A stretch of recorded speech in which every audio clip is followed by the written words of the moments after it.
Hey friends, it's Trinae aka Trinae JXO. Welcome back to my channel, guys. She look like 90s R&B. Her friends like SWV. For today's video, I wanted to just take a little break from the fashion content to talk about something that I was just kind of reflecting on over the past couple of days. Just thinking about how much I've learned over the years from doing YouTube. Although it's been almost 4 years, I'm feeling like I'm just actually like starting to get in my groove, if that even makes sense. So I just wanted to share. Like, I know people make these types of videos all the time, like, oh, how to start your YouTube channel in 2024, or how to start being a YouTuber, or 10 things you need to know before starting your YouTube channel. Like, I just wanted to kind of give my 2 cents and things that I learned. I've also been guilty of like watching those videos, because as you're starting out or you're trying to figure out how to grow, you're kind of like looking for information from everywhere, and sometimes you are able to get some information, valuable information, useful information, but I've come across a lot of fluff, a lot of like just BS. There are just a lot of things that I learned about YouTube and about myself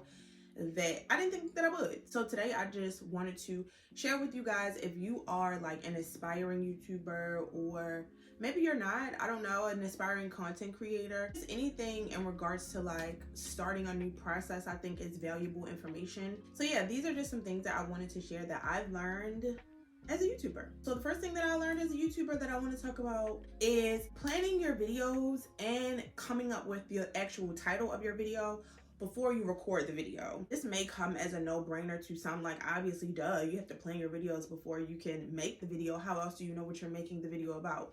Yes, that's just what I thought too. I was taking this at face value, but I did not realize what planning a video actually meant.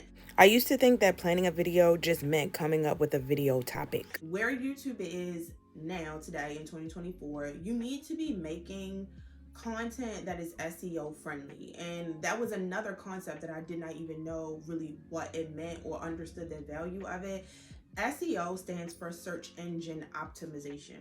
And if you like, girl, please explain that to me like I'm 5. Basically, you want to come up with titles and title your videos things that are easily searchable. You want the title of your video to include words that people are actually like searching for, to help increase the chance of your video popping up in those search results. Also, having that title is always going to serve as an anchor, so that when you are actually making the video, you always have like a base point or something to go back to, something to guide you so you don't like get off topic, in hopes that you're able to keep the viewer to watching your video longer, because you're supplying the need for them. Like, you're actually giving them the information that they clicked on your video to see. So coming up with the title is just one part of planning a video, but the other parts are like scripting, and that can look however, whatever way works for you. Making sure that you have a list of key points, or making sure that you know exactly what you're going to be talking about in the video to keep it concise. Again, provide the information that people are clicking on the video to see. I used to watch videos all the time about AI helps. I use like different AI powered tools to help me come up with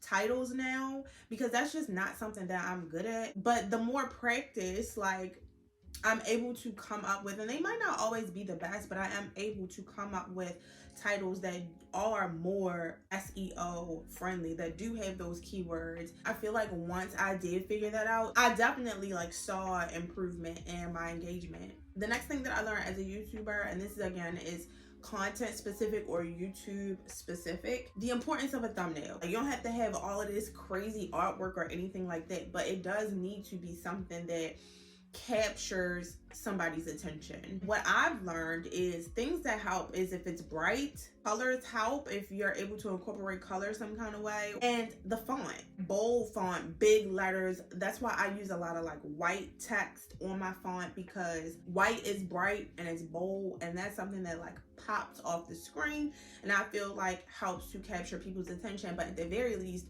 white is clean. Right now, honestly, my thumbnails are not the best. right? Like they're not groundbreaking, but I found something that works for me. And once you are able to do that, you can then like have that as a running theme to create some uniformity so that it can kind of like become your signature or your trademark. Like now I started using the same type of font, the same type of coloring, or the same type of layout on my thumbnails. If you are having trouble with making thumbnails, there are so many routes that you can go. If you have the extra funds, you can pay people to make thumbnails. Fiverr, graphic designers, like you can actually hire people to make thumbnails for you. There are so many tutorials on TikTok and on YouTube on how to make thumbnails. I would say use people whose thumbnails that you like, kind of use it as a guide to help you create your own.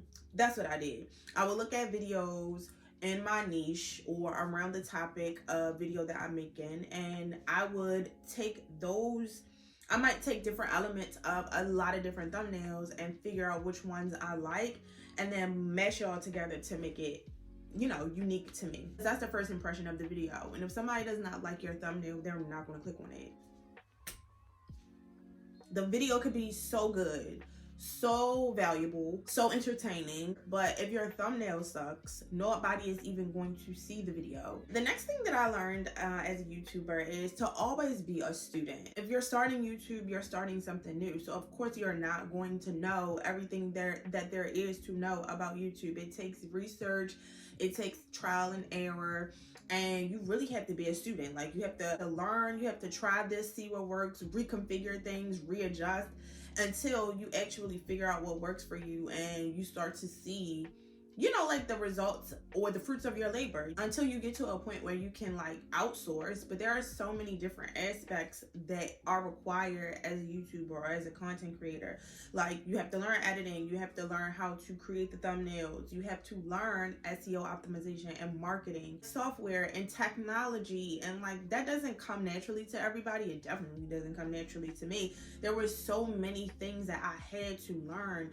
Like, what do people even like in my niche? Who is my niche? Who is my target audience? Who am I even making content for? There were so many things that I really had to learn, study, and always be open to learning more so that I can improve. This is one of those things that can span across any industry, any career, even when it comes to yourself. Like people can teach you things all the time, and you never want to discredit what the source is, like where the information is coming from.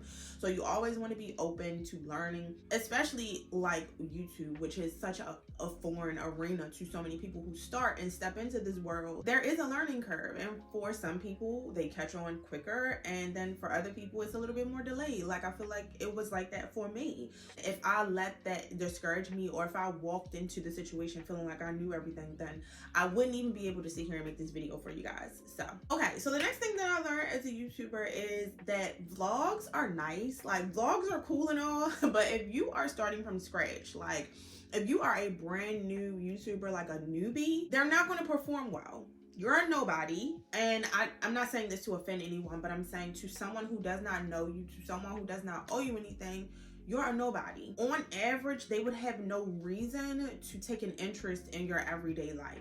The only time that like vlogs really perform well for a brand new YouTuber is if it's drama involved, being messy, stuff like that. I don't remember the technical term for it, but like say if you are affiliated with another big creator or YouTuber and you vlogged about that. Chelsea, my girl Chelsea Jeanette, for example, she recently had a vision board party. So like if you were to have gone to that and vlogged your experience, that could garner you attention from her audience. Somebody who is in her audience was not able to attend, they will want to watch the vlog because they have a liking to her. It's like using her likeness to be able to gain traction or garner attention to your channel. If you're like a celebrity, if you already have an established social media following from another social media platform like Instagram or TikTok, some kind of life event that people can relate to. Maybe you vlogged your birthing experience, like a home birth experience. Maybe you vlogged your BBL experience.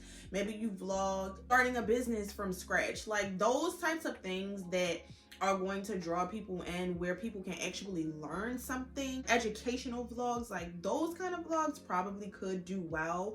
if you're brand new, but usually they don't perform well. So my advice would be, and speaking from personal experience, start off making educational content. We like vlogs because that's like the type of content that we like to consume from our favorite YouTubers. But I know that that's not the only thing that you're interested in is vlogs. What else do you like? Like, do you like makeup? Do you like flowers? And do you know how to put bouquets together? Do you like cooking? Do you like finances? Is there something that you can teach somebody about finances? Like, were you able to figure out how to get yourself out of debt and raise your credit score? There needs to be like some type of educational content where you can provide value to somebody. That is what is going to get people to watch you. That is what is going to get people to keep coming back. What can I do for the viewer? Give them something. You gotta give up the goods, babe. I know a lot of times we be liking for the guy to wine and dine us. So in relationships and dating, it's a little different. You know, you want the guy to court you and give you that princess treatment before you can return the favor and start treating him well. But like in this scenario, it's kind of like the other way around. You got to put out first before you can get anything in return. You get what I'm saying?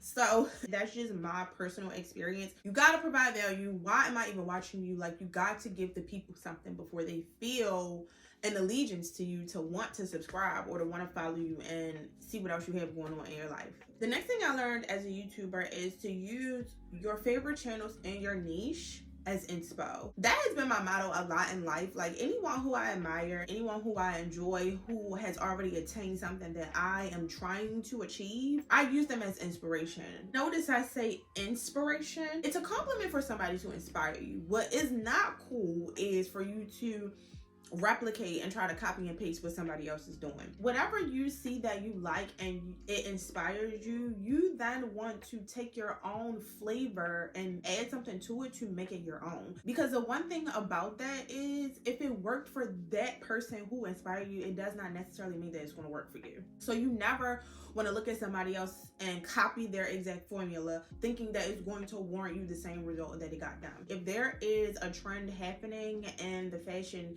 niche, of course I'm going to expect a lot of different channels to be talking about that, but we're not all going to be talking about the same thing because we all are different. We all have different perspectives, different opinions, different preferences, different delivery. You know what I'm saying? Like, so it's going to be different, but using maybe a video topic as inspiration, like that happens to me all the time. I watch other channels and they inspired me to create videos. The next thing that I learned as a YouTuber has been huge for me, and it's something that I'm still struggling with: time management. Time management, y'all, be whooping my okay? Me and ADHD, baby, we be tussling. And a lot of times she be winning. Like, a lot of times she be getting the best of me. I'm not even gonna hold y'all. Like I said, this is something that I'm still struggling with, but it's super important. Make a schedule and stick to it. You have to manage your time wisely. When you have a job and you're trying to also balance life and balance mental health and balance physical health, just all the things. Child, I couldn't even imagine if I was a parent and we threw a child into the mix. As time goes on, if eventually you want to make YouTube your sole source of income or your sole career, like your job, you are self-employed. And one of the huge things that people don't understand about having like a traditional employer is that there is someone to tell you what to do and what time to do it. You know, you start your job at this time, you know you're scheduled to eat at this time, you know that you're scheduled to get off at this time, and throughout the day you have a schedule that you stick to. When you're self-employed, that's not the case. You are responsible for yourself and for employees if you have them. So time management is crucial in a direct correlation to your productivity. But I'm definitely getting better. I have actually created a schedule for content. Like, I have designated filming days, I have designated editing days, and I have designated planning days. And sometimes, like, you know, I fall off my schedule, I ain't even gonna lie. But the great thing about it is I always have an outline, so I always have something to refer back to get me back on track. It took me a while, like, to actually come up with, like, I didn't come up with that schedule until towards the end of last year. And I've been doing YouTube all this time. And honestly, even in the short amount of time, I have seen a difference in what I was able to produce, like what I was able to actually get done, just having that set schedule. I should have said this at the beginning of the video, like if YouTube is just a hobby for you or something that you do in your spare time or like something that you do for fun, I totally get it. But if this is something that not only do you do for fun and not only is it a hobby, but it's a hobby that you want to turn into a career of some kind, time management is something that you're definitely going to need to master. Time management brings me into the next thing that I learned as a YouTuber, which is be consistent. You got to be consistent, babes. You got to be consistent. And time management is going to help you in your consistency. I know that y'all heard this before. And if you've watched a video about like me, because I have watched probably every video that ever exists on how to have a good YouTube channel, how to be a good YouTuber, how to get views, how to be successful on YouTube. I know you heard this before, but it's true. So I hate to beat a dead horse, but this is one of those things you cannot get around, babe. So even in the early days, it's good for you to be consistent because it's like, you just want to work that muscle. The algorithm rewards consistency. Consistent in posting, consistent in video topics or subject matter. If you're one day making a video about toasters and another day making a video about your workout gym routine and another video is about you studying abroad in Paris for 2 months, I'm sure that there are people who would appreciate all that content. But if you're just starting out, you need to build like a solid following, and the only way that you're going to do that is if you're consistent in your topics. Like once you are able to get a consistent following, then you can introduce other things, other interests, other niches and things like that. But in the beginning, I would suggest, because you can do what you want. In my experience,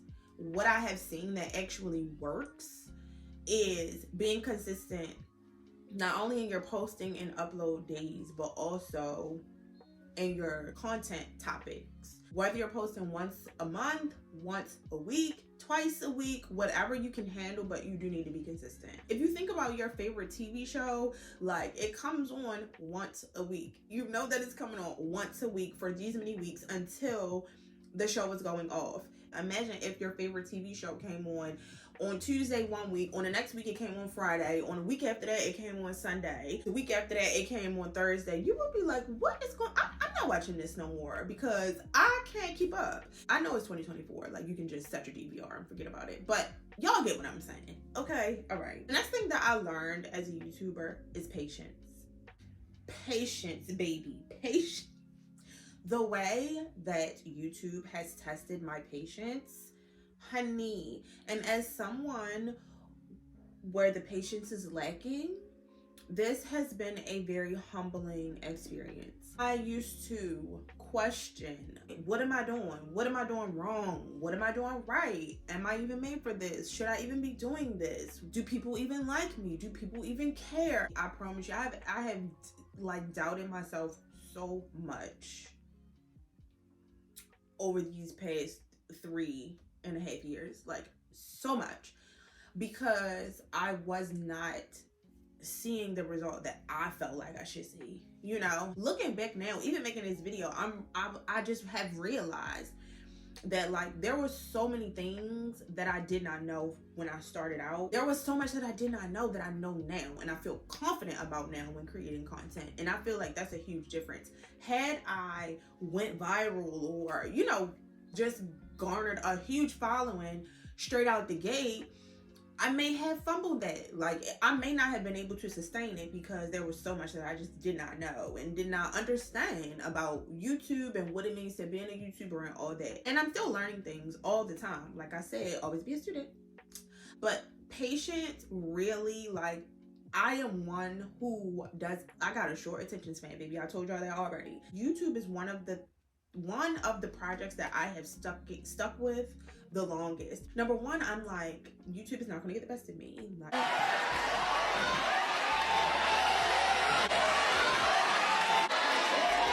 you're not gonna get the best of me. We just gonna have to be besties. Like if it's not a beef, we just gonna have to be besties. We go together real bad. Cause I'm not going to stop until I feel like I have achieved all of the goals that I set out when I initially started on my YouTube journey. Depending on what your goal is for YouTube, you just have to put out so much and give so much before you actually like get anything in return. It's literally giving volunteer work. The thing about volunteer work is that it's rewarding in other ways, you know? And right now, that's what this is giving for me. And so it's cool. I definitely 100% I enjoy it, because if I did not enjoy it, or if I didn't feel like I was getting something out of it, baby, I wouldn't be here. I would not be here talking to y'all right now. For some people, it happens really quick, overnight success stories, whatever the case may be. But for some people, it takes a while. Your biggest YouTubers, like, they tell you they've been on YouTube 6, 7, 8, 9, 10 years before. We're just saying like the end result of all the groundwork. Your patience will be tested. So buckle up. Start exercising more, maybe sign up for a yoga class, figure out some meditation practices. You're gonna need something, because many a tear have been shed. And along with patience, another thing that I've learned from being a YouTuber is like how resilient I am and how determined I am, which are such like great and beautiful qualities to have that you can apply to all facets of life. I'm not where I want to be, but like I said, I'm not going to stop until I get there and attain those things and, you know, those opportunities and those doors that I want to open. Like, I am determined to make that happen for myself, and I see YouTube as the vehicle for me to do that, in addition to just being able to connect with so many people. Like, even with our family now, where my subscriber count is now,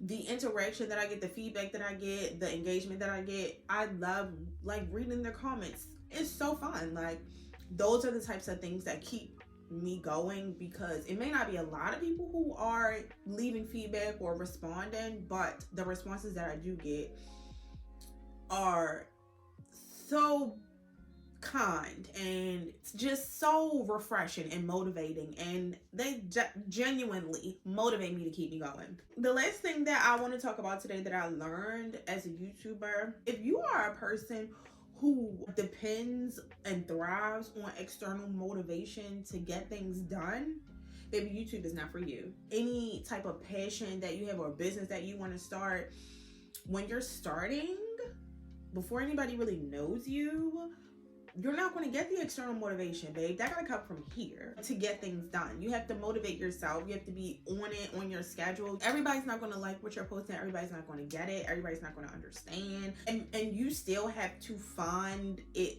in yourself to keep going. You can't always rely on the external motivation either, because one day somebody might love it and the next day somebody might hate it. So if you can only perform when you're getting praise, that is going to hinder your performance. You know, one video might get 10,000 views, 20,000 views. The next video might get 200. Okay. And you have to just learn how to roll with the punches and figure out, like, okay, let's analyze the situation. Let's scope the scenery out. Go back to the drawing board to figure out why that video did well versus why this one didn't do as well as you would have liked. It can be a huge like ego crush to your ego, like a blow to your ego, when you feel like you worked so hard on a video and you edited it so perfectly and you just feel so proud of it, and then 12 views.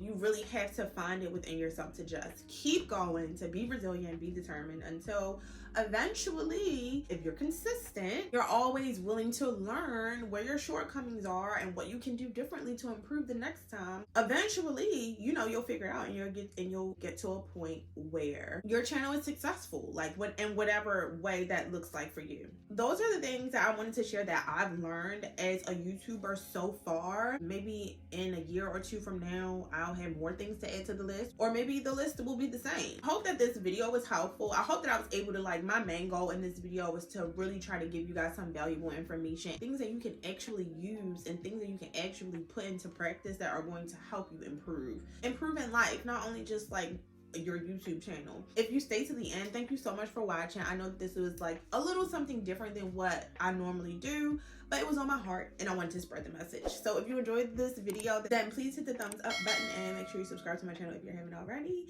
And until next time, guys, bye.